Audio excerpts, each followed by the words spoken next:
Hello students, ये second lecture है moving charge and magnetic field में। और लास्ट डेट पे मैंने आप लोगों को बायोट सेवर्ट लॉ के एक्सप्रेशन बताए थे। मैं उसी को डायरेक्टली लिख रहा हूँ।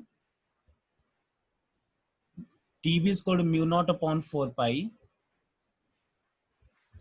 आई d l sine theta upon r square. एक तो ये था, 1 लिख लेते हैं इसे। एक और मैंने बताया था वेक्टर फॉर्म में, d B vector equal to mu naught upon 4 pi I d l cross r vector upon are cube. और टोटल मैग्नेटिक फील्ड कैसे कैलकुलेट करेंगे, इसको इंटीग्रेट कर देंगे हम लोग। इंटीग्रेशन के बाद क्या मिलेगा, म्यू नॉट अपॉन 4 पाई, और करंट भी कांस्टेंट है, बाहर ले जो चीजें कांस्टेंट उसको बाहर ले लिया। इंटीग्रेशन के अंदर बचेगा dl cross are upon are cube. ठीक है, तो ये इक्वेशन नंबर 3, यहां तक हम लोगों ने कल देख लिया था।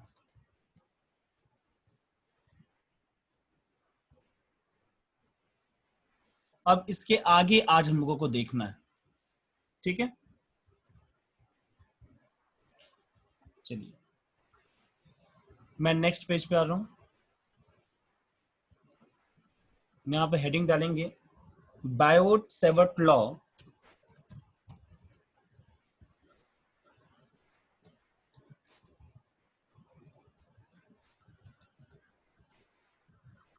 in terms of current density।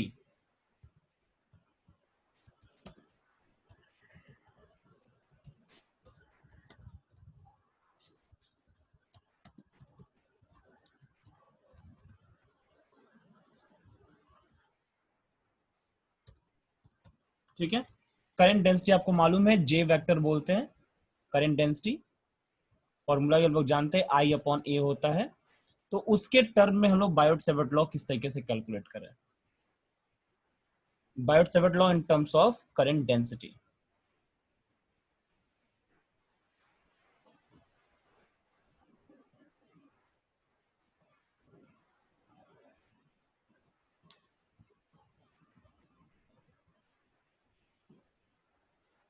ठीक है, पहले करंट डेंसिटी का देखते हैं।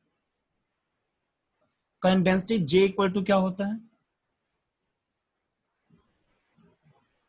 आई अपॉन ए, यही होता है ना current density J equal to. मैं यहां मेंशन करूं क्या,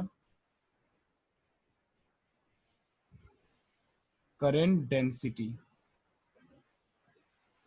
ठीक है, यहां पे हम डीएल से ऊपर नीचे मल्टीप्लाई कर देते हैं, तो क्या मिलेगा,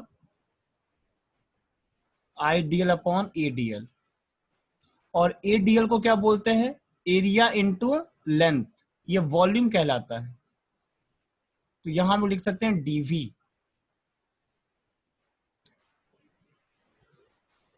ठीक है, इन शॉर्ट यहां से हम एक चीज पा सकते हैं, I d l equal to J DV.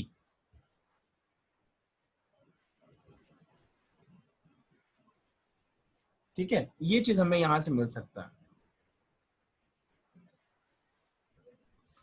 Where मैं मेंशन कर देता हूं, where dV is the volume of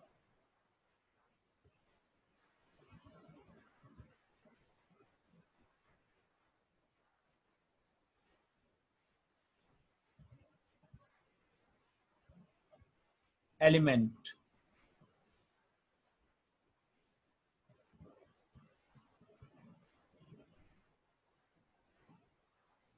ठीक, चलिए नाउ वी नो दैट, अभी मैंने कुछ एक्सप्रेशन आप लोगों को बताया, वहीं से यूज कर रहे हैं। dB equal to mu naught upon 4 pi I dl sine theta upon r square, है ना। यहां पे आइडियल की जगह पे क्या पुट कर दें, इसको मान लीजिए मैं इक्वेशन नंबर 1 मान लेता हूं, तो आइडियल की जगह पे हम लोग पुट कर सकते हैं JdV। तो dB equal to mu naught upon 4 pi JdV sine theta upon r square. ठीक है, तो ये भी हम लोग यहाँ पे चाहे तो लिख सकते हैं। अच्छा, यहां पर अब इसको वेक्टर फॉर्म में बनाने के लिए मैं थोड़ा सा मैनिपुलेट कर रहा हूं। यहां पर मैं आर का ऊपर और नीचे मल्टीप्लाई कर देते हैं, J r sine theta dV upon are cube हो जाएगा। जे आर साइन थीटा आपको मालूम है जे भी वेक्टर क्वांटिटी होती है, तो हम लोग जे क्रॉस आर को क्या लिख सकते हैं, जे आर साइन थीटा। ठीक है, इस चीज को यहां पुट कर दें तो क्या मिलेगा हमें, और dB equal to vector form में mu naught upon 4 pi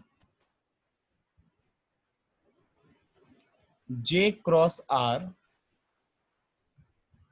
upon are cube into DV.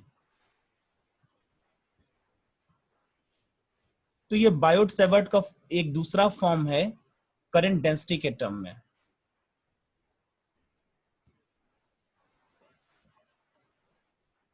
ठीक है,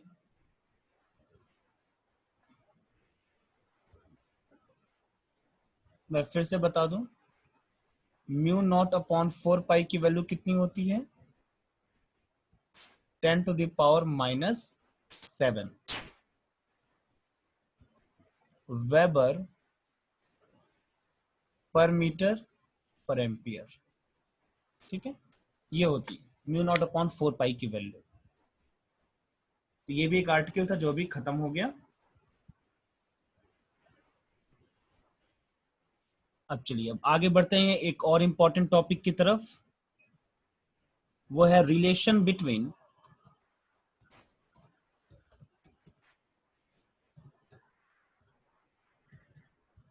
बिटवीन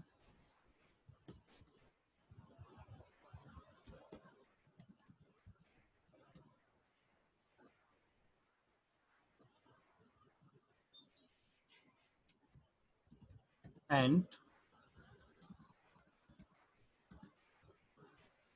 ये। ठीक है, अभी मैं बीच में फिल इन द ब्लैंक्स कर देता हूं। ये है relation between mu naught epsilon naught and C. C क्या है, स्पीड ऑफ लाइट। ठीक है, या आप simple relation between mu naught and epsilon naught भी आप समझ सकते हैं, वो भी यही टॉपिक होगा। तो देखिए दोनों बीच में कैसे रिलेशन निकाला जाए। म्यू नॉट अपॉन 4 पाई, ये तो आप जानते हैं कितना होता है, 10⁻⁻7।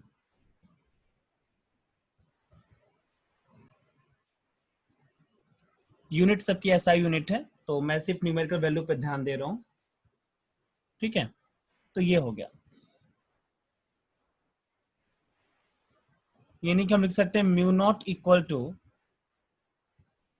4 पाई इंटू 10⁻⁻7। ठीक है, दूसरा आप जानते हो 1/4 पाई एप्सिलॉन नॉट की वैल्यू कितनी होती है, 9 इंटू 10⁻9। तो यहां से अगर आप एप्सिलॉन नॉट की वैल्यू निकालो तो क्या मिलेगा, 1/4 पाई इंटू 9 इंटू 10⁻9, ये चीज मिलेगा। ठीक है, नाउ आप इन दोनों इक्वेशन नंबर 1 और इक्वेशन नंबर 2 को मल्टीप्लाई कर दीजिए। ठीक है, multiply equation 1 and 2, mu naught into epsilon not. देखो जब आप मल्टीप्लाई, चलो एक टर्म कर देते हैं, फिर उसके बाद आगे बढ़ेंगे। 10⁻⁻7 हो जाएगा, और यहां नीचे आ जाएगा 4 पाई इंटू 9 × 10⁻⁹।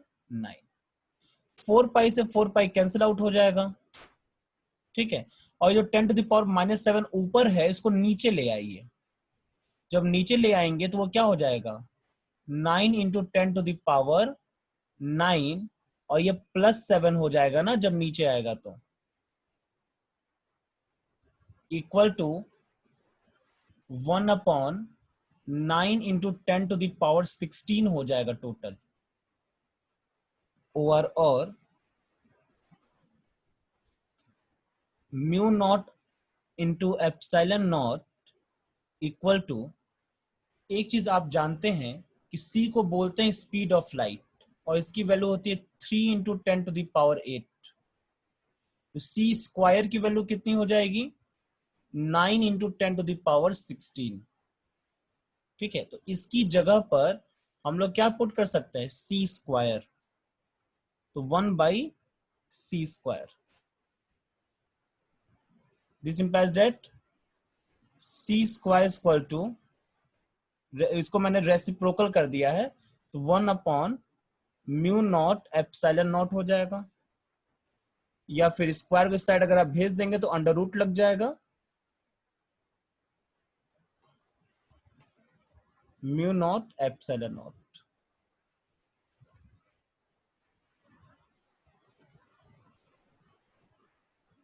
तो ये एक रिलेशन है between the epsilon naught and the mu naught and the speed of light C. ये भी इंपॉर्टेंट टॉपिक है।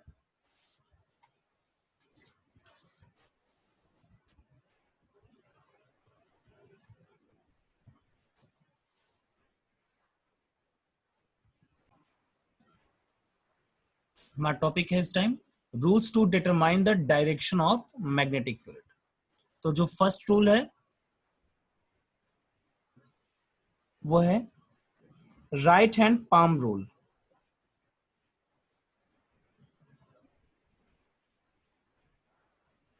और ये सबसे सिंपल रूल भी है, right hand palm rule.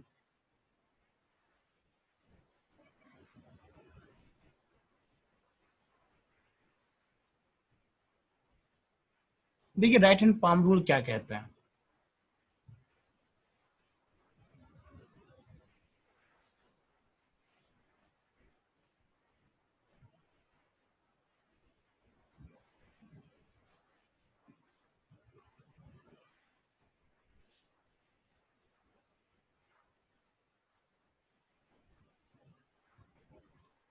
Right hand palm rule ये बोलता है,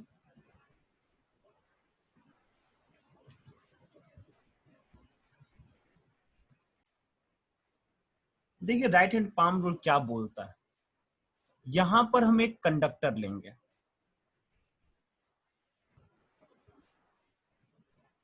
ये रहा कंडक्टर हमारा,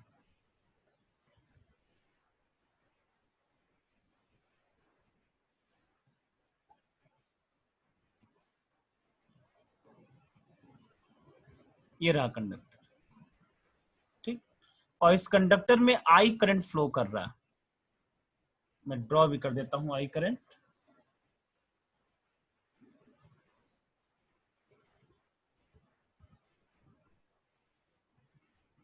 इस डायरेक्शन में। ठीक, और यहां कोई पॉइंट पी है जिस पॉइंट पे हमें मैग्नेटिक फील्ड को पता लगाना है कि इस मैग्नेटिक पॉइंट पी पे मैग्नेटिक फील्ड का डायरेक्शन क्या होगा। तो यहां पे हम अपना राइट हैंड रखेंगे। ठीक है, इस तरीके से।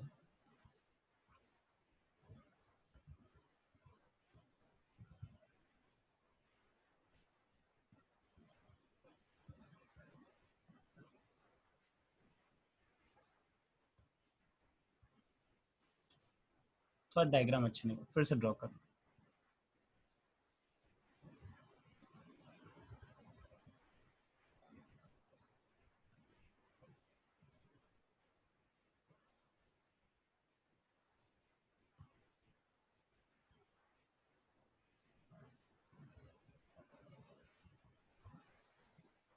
इस तरीके से, ठीक है। यहां पे जो हमारी फिंगर है वो पॉइंट की तरफ होनी चाहिए।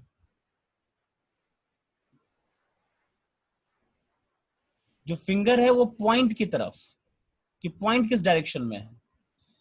और जो हमारा थंब है वो होना चाहिए करंट के डायरेक्शन में, इस तरीके से, ठीक है। तो जो पाम होगा, ठीक है, यानी कि ऊपर, इस टाइम पे ऊपर की तरफ जो पाम है ये हमें बताएगा डायरेक्शन ऑफ मैग्नेटिक फील्ड, ठीक है, जो इस टाइम पे ऊपर की तरफ आएगा, ठीक है। तो इस पॉइंट पे जो मैग्नेटिक फील्ड होगा वो किधर होगा, ऊपर की तरफ होगा।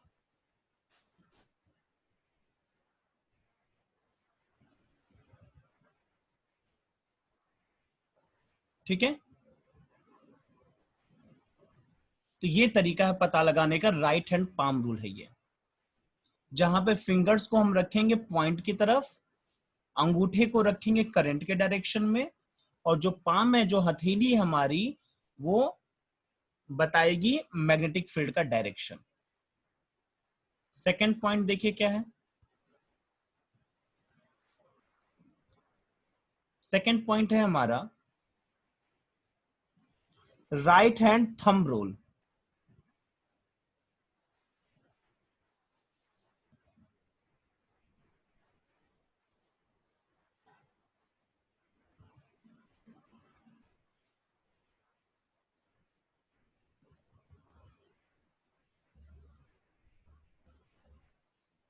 ठीक है, इस पॉइंट है right hand thumb rule, second point.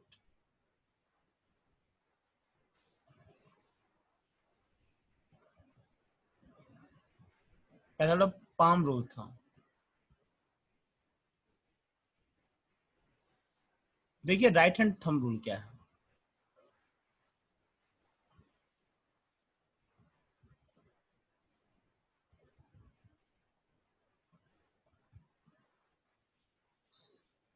Right hand thumb rule में हमारे कोई करंट कैरिंग कंडक्टर इस तरीके से,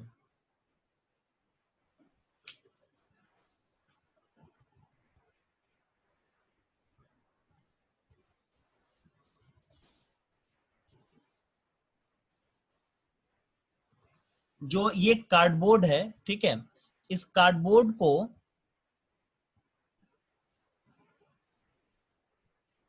भेदता हुआ सीधे ऊपर की तरफ निकला हुआ, इस तरीके से। रेड कलर का ड्रॉ कर दे रहा हूं।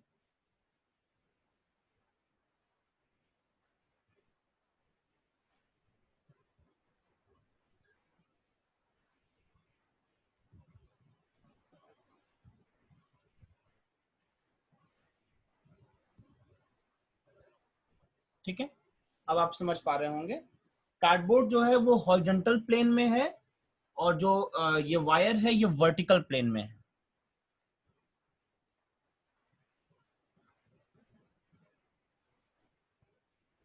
और इसमें आई करंट फ्लो कर रहा है ऊपर की तरफ।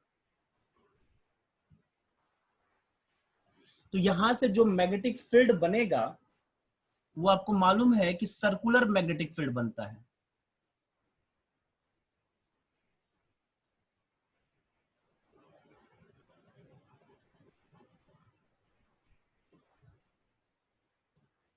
इस तरीके से।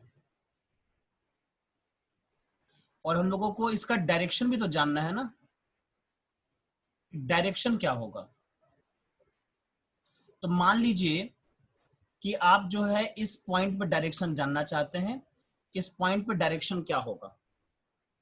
तो ऐसे कंडीशन में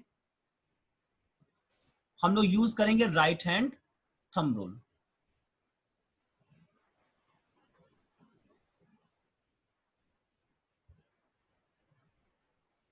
हम लोग इस करंट कैरिंग कंडक्टर को अपने थंब के क्रॉस इस तरीके से पकड़ लेंगे।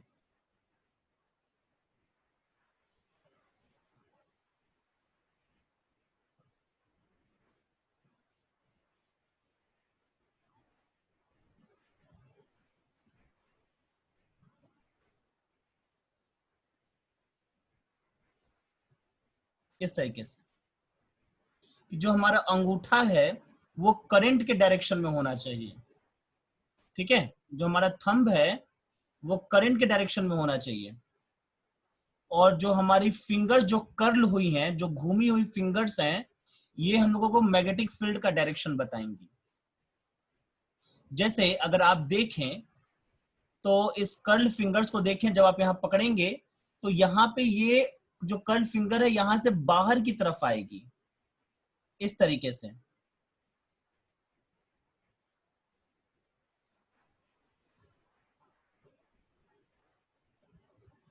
ठीक है, ऐसे बाहर की तरफ आएगी। तो इस पॉइंट पे जो करंट जो मैग्नेटिक फील्ड का डायरेक्शन हो जाएगा वो इस तरफ हो जाएगा,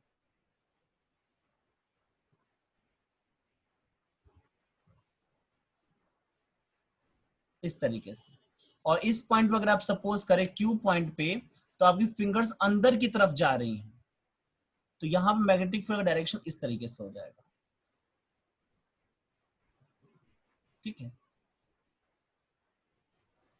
तो ये एंटी क्लॉकवाइज जो है मेरे हिसाब से यहां पर दिखाई दे रहा है, यही मैग्नेटिक फील्ड का डायरेक्शन हो जाएगा। ठीक, यहां पे लोग यूज किए हैं राइट हैंड थंब रूल। अब एक और रूल है उस पर भी आ जाते हैं, थर्ड, वो है Maxwell right hand screw rule. Maxwell's right hand screw rule. सारा राइट ही हैंड है।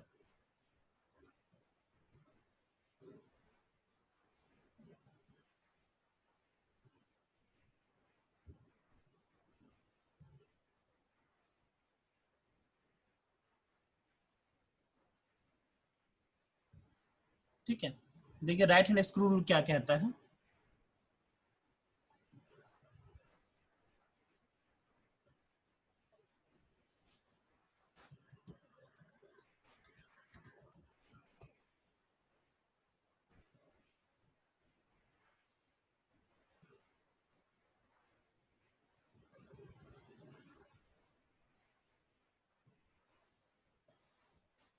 यहां पर भी एक करंट कैरिंग कंडक्टर ले लेते हैं।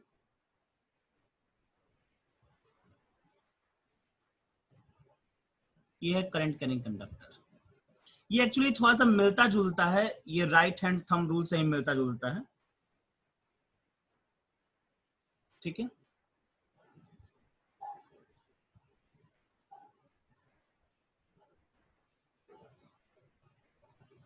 और यहाँ दो पॉइंट हमने मेंशन कर दिया है, ये दोनों पॉइंट पे निकालेंगे, पी और क्यू। ये करंट कैरिंग कंडक्टर है, आई करंट फ्लो कर रहा है। तो ये किस तरीके से काम करेगा, यहां पर हम एक स्क्रू रूल है ना ये, तो एक स्क्रू के बारे में समझिए।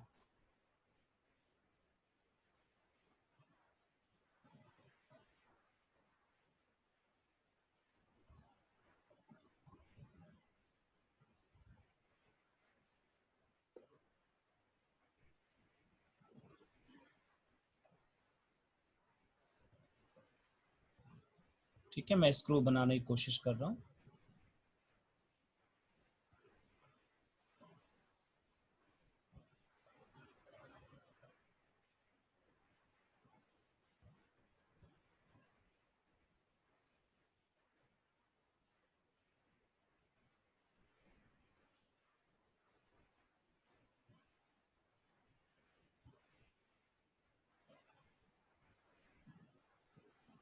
ठीक है, ये थोड़ा सा स्क्रू टाइप में दिख रहा होगा आप लोगों को, इससे ऐसे ही होता है ना स्क्रू, और यहाँ पे चूड़ी होती है टाइट करने के लिए। ठीक, इस स्क्रू का जो टिप है इसको करंट के डायरेक्शन में रख देंगे और यहां पे लगाएंगे स्क्रू ड्राइवर।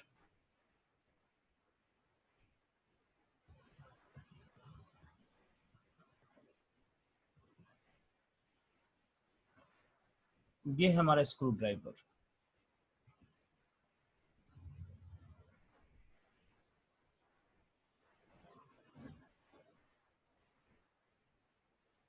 थोड़ा सा लग नहीं रहा होगा स्क्रू ड्राइवर टाइप का, लेकिन है स्क्रू ड्राइवर।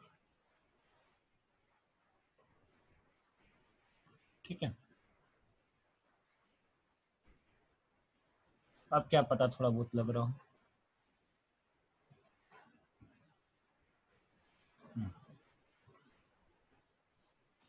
ठीक है, अब इस स्क्रू ड्राइवर को हम पकड़ेंगे।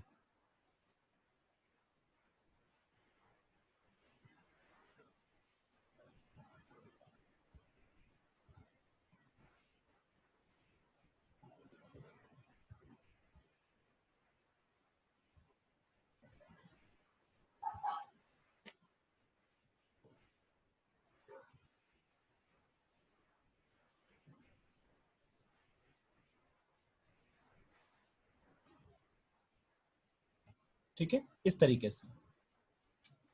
और इसको हम लोग इस तरीके से घुमाएंगे कि जो स्क्रू ड्राइवर है ये करंट के डायरेक्शन में मूव करे। तो करंट के डायरेक्शन में मूव करने के लिए इसको टाइट करना पड़ेगा ना, और टाइट करना पड़ेगा इन सेंस इसको कैसे घुमाना पड़ेगा हम लोगों को, नीचे की तरफ से अगर आप देखोगे तो आपको क्लॉकवाइज घुमाना पड़ेगा, इस तरीके से, ऐसे। ठीक है, जब क्लॉकवाइज घुमाएंगे तो आप देखेंगे कि इस पॉइंट पॉइंट क्यू मैं मान ले रहा हूं, इस पॉइंट पे ये अंदर की तरफ जा रहा है।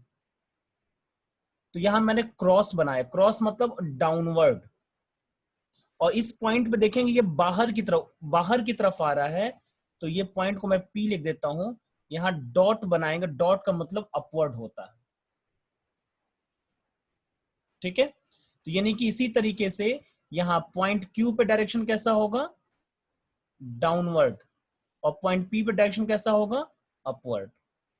या मैं लिख भी दूं क्या, डाउनवर्ड, और यहां पे अपवर्ड। ठीक है, तो ये इस तरीके से भी लोग डायरेक्शन का पता लगा सकते हैं। तो ये 3 रूल है जिसका हेल्प से हम लोग मैग्नेटिक फील्ड का डायरेक्शन के बारे में पता लगाएंगे। ठीक है, तो फिर आज के लिए हम इतना रहने देंगे। नेक्स्ट डेट पे जो है हम लोग देखेंगे applications of the Biot Savart law.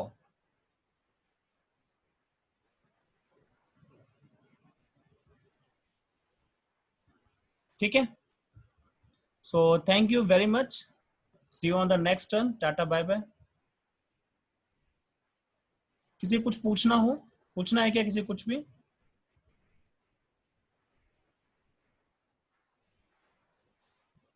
मैंने सबको अनम्यूट कर दिया, किसी को जो भी पूछना हो पूछ सकते हो। Magnetic field and electric field में डिफरेंस, देखो मैग्नेटिक फील्ड जो होता है वो मैग्नेटिक इफेक्ट की वजह से होता है। ठीक है, और इलेक्ट्रिक फील्ड इलेक्ट्रिक इफेक्ट की वजह से होता है। दूसरी बात, मैग्नेटिक फील्ड और इलेक्ट्रिक फील्ड एक दूसरे के परपेंडिकुलर होते हैं। ठीक है,